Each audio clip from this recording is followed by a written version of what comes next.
제7회 전국 둥시 지방선거의 후보 등록이 오늘부터 시작됐습니다. 선거까지 약 20일 정도 남았는데요. 남은 기간 동안 더정치에서는 주요 격전지 판세를 점검해 보도록 하겠습니다. 오늘은 서울 수도권입니다. 서울 쟁쟁합니다. 후보들이 박원순, 김문수, 안철수 대선 후보급 거물들의 대결인데 여론조사로는 박원순 현 시장이 여전히 압도적으로 나오죠. 네, 아무래도 현직이니까 초반부터 지금까지 박원순 후보가 굳건한 1위를 유지하고 있는데요. 네. 가깝게 보면 지난 19일에서 20일에 문화방송이 코리아 리서치 센터에 의뢰해서 조사한 결과를 보면 박원순 후보에 투표하겠다는 의견이 51.1%, 안철수 바른미래당 후보에게 투표하겠다는 의견이 13.9%, 김문수 한국당 후보에게 투표하겠다는 의견이 9.1%로 나타났습니다. 네. 근데 이 2, 3위인 안철수, 김문수 후보 사이에서는 좀 앞서거니 뒤서거니 하는 결과가 나오는데요. 아시아투데이하고 데일리안이 아랜서치에 의뢰해서 지난 18일에서 19일 실시한 설문조사 결과를 보니까 박 시장이 60.1%로 1위를 달리는 거는 변함이 없는데 김문수 후보가 18.5%로 2위, 안철수 후보가 12.3%로 3위를 차지했습니다. 여론조사 자체를 지금 좀 많이 안 하는 것 같고요. 네. 일단 궁금해야 되는데 누가 당선될지 대충 유권자들이 다 아는 것 같습니다. 네. 그래서 언론사 여론조사가 다른 때보다 여론조사에 동기가 별로 없는 그렇습니다. 안 하고 있고 그러다 보니까 또 관심이 또 떨어지고 그러니까 또 한반도 이슈 때문에 좀 치이고 해서 지방선거 자체가 지금 흥행이 완전히 실패하는 지금 투표율이 좀 많이 낮지 않겠느냐 이런 관측들을 하고요. 이게 묘하게 투표율이 떨어지면 아무래도 고연령층의 지지 기반을 갖고 있는 좀 보수 성향 정당이 유리합니다. 그래서 지금 여론조사 나오는 수치를 그대로 믿으면 안 된다는 게 이제 조사업계 사람들 얘기입니다. 네.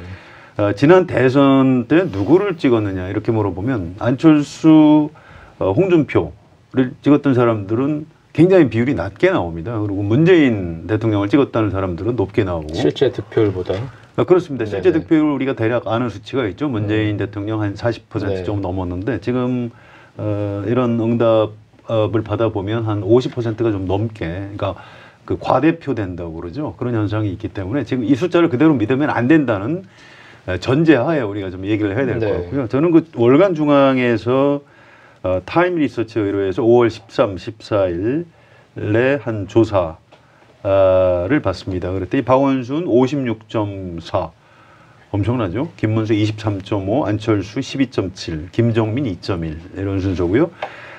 단일화 했을 경우에 가상 대결을 했는데 박원순 대 김문수 이렇게 하면 58.1 대 28.3이고요. 박원순 대 안철수 하면 55.1 대 30.6. 단일화 효과는 어쨌든 안철수 쪽이 조금 더 있는 걸로 지금 이렇게 드러나고 있습니다. 네, 지난번에 얼마 전에 성완용 기자께서 이 3인의 서울시장 후보들 다 인터뷰를 하셨잖아요. 예, 예, 그렇습니다. 예, 각각이 좀 특색이 좀 있었을 것 같아요. 예, 전혀 다르죠. 예. 세 분 다 대선 주자급이고 우리나라의 대표적인 정치인들이죠. 유권자들 입장에서는 호불호들이 있으실 겁니다. 어쨌든 기자 입장에서는 이렇게 거물들하고 이제 연쇄 인터뷰 를 하는 약간의 즐거움 같은 게 있었는데 박원순 시장은 그때 그 직무정지되기 전 예비 후보로 등록하기 전이기 때문에 시장 공관에서 했습니다. 네. 가회동에 서울시장 공관이 있는데요. 이렇게 여유 그 자체. 그래서 이미 좀 승패는 좀 초월한 듯한 이제 그런 태도로 이제 인터뷰를 했고요. 김문수 후보는 이 자리에서 했습니다. 그 다음날 우리 한겨레 TV 더정치 인터뷰에 이제 나왔는데 아주 좀 적극적으로 네. 사실은 참모들이 일정도 빡빡한데 한겨레 별로 호의적이지도 않은 매체인데 인터뷰를 꼭 해야 되느냐 이렇게 참모들은 좀 적극적이었는데 김문수 후보 본인이 그렇지 않다. 우리 이제 한겨레 인터뷰 꼭 해야 된다. 이렇게 해서 이제 인터뷰가 성사가 됐고요. 네. 인터뷰할 때도 당선은 어렵지 않습니까? 제가 이렇게 네. 질문을 했는데 어려운 줄 알고 나왔다. 네, 솔직하군요. 솔직하게 네. 이렇게 답변을 하는 그런 모습이 좀 재미가 있었고요. 안철수 후보는 5월 16일에 광진구 커피 하우스에서 인터뷰를 했습니다. 그 근처에 이제 현장 일정이 있어서 거기까지 저하고 이제 정경화 기자가 인터뷰를 가서 했고요. 좀 뭐라 그럴까요? 일단 선거운동을 현장에서 열심히 하기 때문에 정치인으로서 이제 어떤 뭐 엔돌핀이 좀 솟아난다고 할까요? 이제 그런 즐거움 같은 건 있는데 아무튼 이 전망에 대해서 좀 어둡다는 현실 인정을 하고요. 좀 특이한 게 자유한국당하고 김문수 후보에 대한 아주 그 노골적인 거부감 네. 같은 걸 좀 드러내는 그런 것들이 좀 이채로 같고요. 저 이제 개인적으로 이제 정치한 지 꽤 되시는데 지금 행복하냐 이렇게 해서 질문을 해봤더니 나는 내가 뭐 내가 행복한 일을 찾아서 하는 사람은 아니고 내가 중요한 일을 내가 그냥 하는 사람이다. 뭐 이렇게 굉장히 모범답안 같은 답을 해서 제가 약간 좀 당황을 하기도 했고 뭐 이런 장면들이 좀 있었습니다. 지금 박원순 시장이 이제 월등히 앞서고 있고 결국 서울시장 선거에서 남은 변수는 김문수, 안철수 두 분 후보의 단일화 그 하나가 남은 것 같습니다. 근데 이게 뭐 단일화 얘기를 하지만은 그렇다고 둘 사이가 이렇게 별로 감정이 좋은 것 같지도 않고요. 노이즈 마케팅인 것 같기도 하고 단일화 가능성 얼마나 보세요? 그래서 저는 이 선거 막판까지 아마 이 단일화 이슈가 살아있을 것이다라고 사실 오래전부터 기사도 그렇게 썼고 전망을 했는데요. 뭐 제 예상대로 지금 그렇게 단일화 이슈가 계속되고 있고요. 좀 보수적인 성향의 논객들은 아예 드러내놓고 네. 무조건 단일화해라. 문재인 정부 견제하려면 둘 중에 한 사람으로 단일화해야 된다. 누가 해도 좋다. 이제 이런 굉장히 좀 무리한 주장을 하고 있는 옛날 야권 연대할 때도 그런 주장을 하지는 않았거든요. 그런데 명분도 없는 거죠. 그냥 문재인 정부 심판하기 위해서는 어쨌든 단일화를 해라 이런 이제 무리한 주장을 하고 있어서 좀 유권자들로서는 좀 오히려 좀 기분이 나쁘지 않을까 이런 생각이 좀 들고요. 이 묘한 게 제가 주위에 아는 사람들 중에 보통 선거를 앞두고 내기들을 하는데요. 뭐 누가 될까? 에 대한 내기가 아니고 누가 2등을 그렇죠. 할 것인가를 갖고 저도 그게 제일 궁금해요. 그걸 갖고 이제 내기들을 많이 한다고 합니다. 근데 이제 이분은 안철수 쪽으로 안철수가 2등한다 이렇게 걸었는데 여론조사가 나오는데 김문수 후보가 더 높게 나오는 걸 보고 이거 잘못하면 내기에서 돈을 잃게 생겼다고 이제 걱정하는 뭐 이런 지금 유권자들 분위기는 좀 그런 정도. 엎치락 뒤치락 이제 하고 있는 것 같은데. 그렇죠. 근데 이제 그분이 이제 저한테 얘기할 그 점에는 이제 김문수 후보가 이제 예상보다 좀 숫자가 많이 나온 그런 조사를 보고 이제 좀 속상해하더군요. 네. 저도 지금 뭐 박원순 캠프는 상당히 여유로울 것 같아요, 분위기가. 예, 사실 이게 단일화 이야기가 나오면 이제 주요 후보 쪽에서는 좀 긴장할 수밖에 없는데 지금 현재 분위기를 봤을 때는 단일화가 이렇게 크게 위협적일 거라고 보지는 않는 것 같습니다. 또 어쨌든 최근 몇 년 동안 선거를 보면 이렇게 정략적인 접근들이 이렇게 통하지 않았던 것 같기도 하고 뭐 그런 판단들이 좀 작용하는 것 같고요. 또 단일화 될 경우에는 오히려 여권 지지자들이 좀 결집할 가능성이 있지 않겠느냐 뭐 이렇게 표정 관리를 하고 있습니다. 네, 그러면서 지금 거의 전국 선거를 치르듯이 다니고 있죠.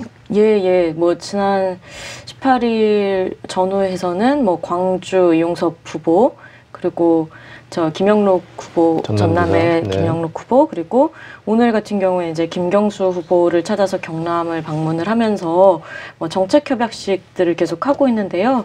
이런 식으로 해서 좀 본인의 어떤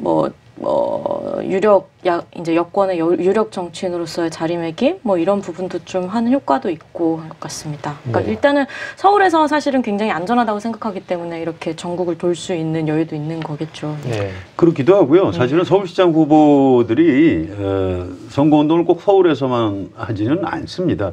1995년에 지방선거 제1회 전국 동시지방선거 할 때 서울시장 후보가 조순 후보였어요. 그 당시에 이제 유행하던 드라마 포청천하고 비슷하게 생겼다고 해서 유명했는데 경기도나 인천에 사는 분들이 왜 그 투표장에 갔더니 조순 후보 이름이 없느냐 이제 이렇게 항의를 했던 일이 있습니다. 그때 이제 지방선거를 처음 하다 보니까 그런 일이 있고요. 그래서 어쨌든 서울시장 후보가 전체 판세를 이끌어가는 그런 역할이 있습니다. 그래서 박원순 시장이 좀 전국으로 다니면서 또 그게 서울에서 득표율을 올리는 데도 도움이 되고요. 또 서울시장이면 좀 책임을 져야죠. 네. 정부 그러니까 판세. 수도권은 좀 그런데 이렇게 원거리 출장까지 나서는 경우는 잘 상당히 없지 않나요? 그렇죠. 예, 근데 이제 서울에도 이를테면 뭐 호남 출신 분들도 많이 사시고 뭐 네. 이런 거니까요. 네, 그렇죠. 뭐 네. 그런 여러 가지를 고려해서 그렇게 하는 걸로 알고 네. 있습니다. 어찌 보면 박원순 후보는 뭐 대선 예비고사 아직 4년이나 남은 대선 예비고사를 치른다고 이제 아마 생각할 수도 있을 것 같은데 이제 경기도로 좀 넘어가 보겠습니다. 경기도는 뭐 이재명, 남경필 이제 양자 대결이고요, 확실한. 뭐 여론조사에서도 이 남경필 지사가 현직이긴 하지만 네. 이재명 후보가 뭐 월등한 상황이죠. 네, 뭐 박원순 시장 쪽하고 좀 분위기가 비슷하긴 한데요. 네. 그 인천일보가 리얼미터에 의뢰해서 지난 8일에서 9일 동안 조사한 결과를 보면 이재명 후보가 53.6%, 남경필 후보가 22.4%, 그리고 이제 바른미래당의 김영환 후보가 3.7% 뭐 이런 식으로 나왔더라고요. 그 60살 이상을 제외하면 거의 모든 연령대에서 이재명 후보가 남경필 후보를 2배 이상 앞서면서 좀 대세론을 굳힌 상황인 것 같기는 한데요. 예. 예, 저는 이제 경인일보, 그러니까 한국사회여론연구소에 의뢰해서 지난 11일 날 한 조사입니다. 여기에는 이재명 54.1%, 남경필 15.4%. 네. 이거 도대체 한 3배 이상 차이 나는 거죠? 네. 뭐 여론조사가 뭐 의미가 없다 할 정도로 전 연령층에서 이재명 후보가 앞서고요. 60대에서도 오차 범위 이내에서 앞서는 거예요. 뭐 조사가 뭐 이런 정도 격차가 많이 나기 때문에 뭐 거의 뭐 선거는 끝난 것 아니냐. 여론조사만 보면 네, 뭐 네. 그런 표현들을 좀 하고 있습니다. 네. 그러다 보니까 이제 그 홍준표 대표까지 코치에 나서서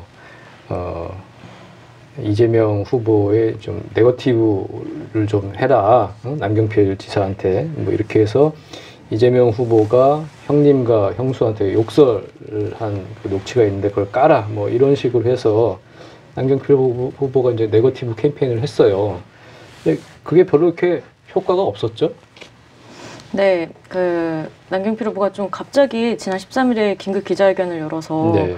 이재명 후보가 자신의 친형과 형수에게 충격적 폭언이 담긴 그런 음성 파일을 들었다 하면서 민주당의 이재명 후보에 대한 공천 철회를 촉구했는데요. 네.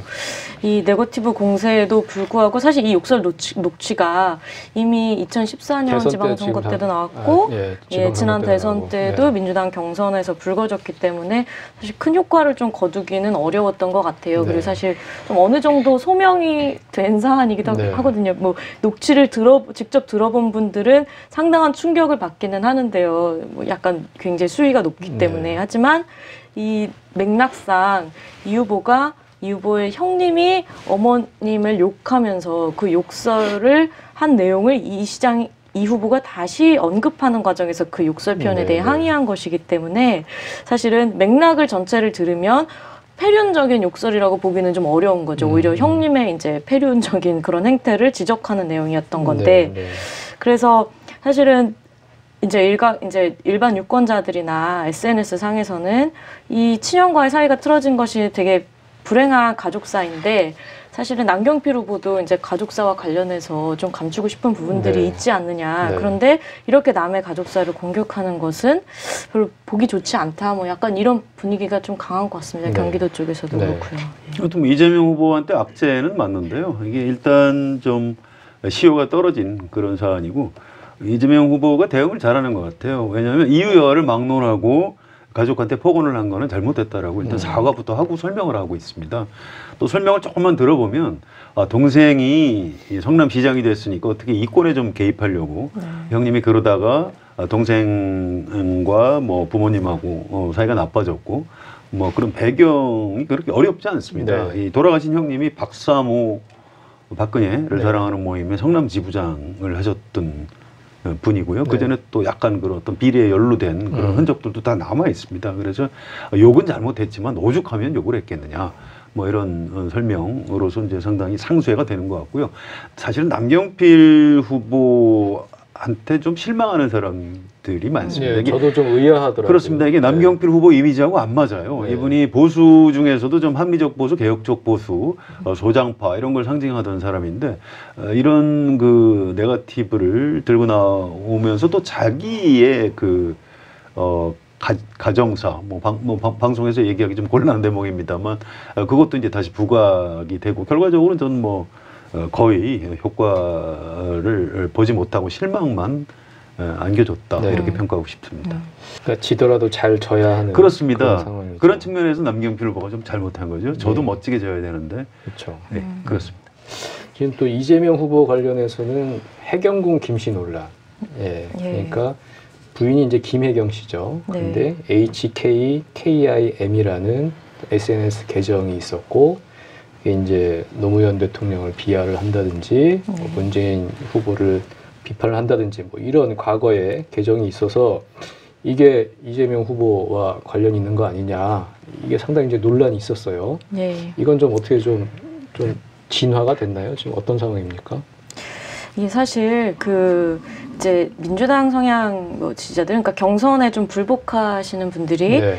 뭐 신문 1면을 광고도 싣고 경향신문 했죠. 1면에 네. 광고가 나왔죠. 네. 예, 그러면서 사실 계속 논란을 경선이 끝난 뒤에도 논란이 이어져 오긴 했는데 이 사건은 처음부터 좀 실체를 밝히기는 좀 어려울 거다라는 전망이 있기는 했어요. 왜냐하면 트위터가 사용자 정보를 절대로 공개하지 않는 걸로 알려져 있기 때문에 수사가 어려울 거라고 처음부터 전망이 됐었는데 사실은 선거 과정에서 좀 뭐 네거티브 성격이 강한 것이기는 하죠. 근데 그래서 최근에 보니까 또 법무부가 해경궁 김씨 사건 수사를 위해서 대검찰청이 미국의 형사사법 공조를 요청을 했는데 이걸 반려한 사실이 알려지면서 뭐 소극적 대처를 놓고도 또 이제 지지자들 사이에 논란이 있는 것 같아요. 왜냐하면 법무부가 든 이유는 미국의 연방헌법상 SNS에 글 쓴 거는 표현의 자유로 강하게 보호되는데 그렇기 때문에 사실 공조 요청을 해봐야 무의미할 것이다. 뭐 약간 이런 이유를 들어서 반려를 했는데 지지자들 사이에서는 이제 비판이 나올 수 있는 부분이죠. 이 사안은 사실은 그 경선 경쟁자였던 전해철 의원이 좀 뒤늦었지만 아무튼 지지자들한테 진화하고 나서면서 지금 상당히 좀 잦아든 그런 이슈라고 봐야 될 것 같습니다. 예, 알겠습니다.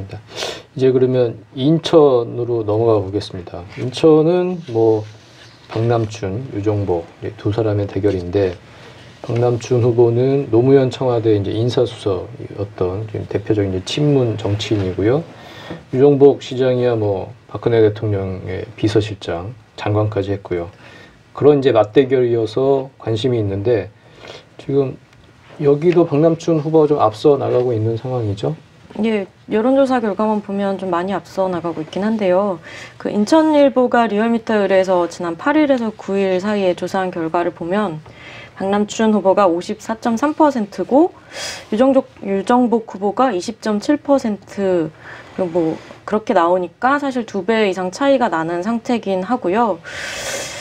근데 이제 당에서는 뭐 여론조사상에서는 박남춘 후보가 한참 앞서기는 하지만 여론조사에 드러나지 않는 숨은 보수표도 있고 또 유정복 후보가 이제 다른 후보들에 비해서 현직이기 때문에 그런 프리미엄을 좀 무시하기는 어렵다는 그런 관측도 있는 것 같습니다. 네, 제가 가지고 나온 것도 이제 경인일보에서 한국사회여론연구소에 의뢰해서 5월 11일 날 한 조사인데요. 여기도 박남춘 41.4, 유정복 17.1.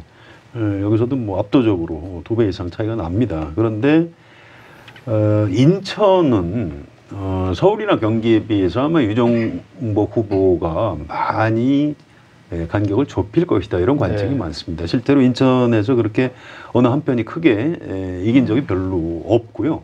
유정복 시장이 유정복 후보의 특징이 특별한 뭐 업적이 없지만 또 특별히 잘못한 것도 없다는 겁니다. 이 행정가의 어떤 면모, 또 뭐 안정감, 뭐 이런 걸 가지고 이제 보수 성향 유권자들을 투표장으로 끌어내는 뭐 이런 효과 같은 게 좀 있을 것이다 이렇게 예측들을 하는 거죠. 그래서 실제 선거 결과는 뭐 뒤집힐 가능성이 높은 것 같지는 않지만 지금 여론조사에 나오는 것하고는 좀 상당히 차이가 있을 것이다 이런 관측들을 하더군요. 네, 알겠습니다. 자, 박원순, 이재명, 안철수, 남경필 서울 수도권 광역단체장 후보들 중에서 차기 대선 주자들이 즐비하죠. 그런데 남북, 북미 관계에 가려서 1등 후보 외에는 잘 보이지 않는 것 같습니다. 그래도 이름값이 있는 대선 주자들이니까 조금 더 분발하시면 좋겠습니다. 더정치 오늘 여기까지입니다. 감사합니다.